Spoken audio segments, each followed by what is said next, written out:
वल्लभभाई पटेल विमानतळावरून take off घेतलेला होता आणि त्यानंतर टेक ऑफ घेतल्यानंतर लगेचच हे विमान कोसळलेलं आहे।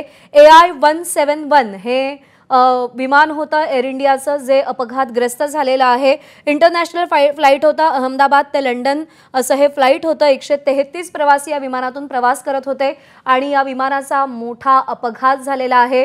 गुजरातच्या अहमदाबादमध्ये मेघानी नगर परिसरात हे विमान कोसळले आणि प्रचंड धुराचे लोट इथे उठताना आपल्याला दिसतायत। मदत कार्य सुरू झालंय, बचाव कार्य सुरू झालंय। अहमदाबाद अग्निशमन दल तिथे पोहोचलेलं आहे। आग विझवण्याचे शर्थीचे प्रयत्न केले जात आहेत। जे जखमी आहेत त्यांना तातडीने रुग्णालयात हलवण्यासाठी धावपळ केली जाते, पण खूप मोठ्या प्रमाणात या विमान अपघातात जीवितहानी झाली असावी अशी शक्यता वर्तवली जाते। अजूनपर्यंत अधिकृत आकडा समोर आलेला नाही, पण ज्या पद्धतीने हा अपघात झालाय, जे दृश्य सध्या आपण पाहतोय ती पाहता खूप मोठा अपघात आहे आणि या अपघातामध्ये खूप मोठी जीवितहानी झाल्याची शक्यता वर्तवली जाते। एकूण 133 प्रवासी या विमानातून प्रवास करत होते।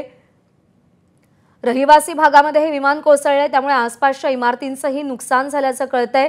दृश्य समोर आलेली आहेत। हा अपघात किती भीषण आहे, किती भयावह आहे, हे या दृश्यांमधून अगदी आपल्याला स्पष्ट दिसतंय। मोठ्या प्रमाणावर या अपघातामध्ये जीवितहानी झाली असावी अशी शक्यता वर्तवली जाते।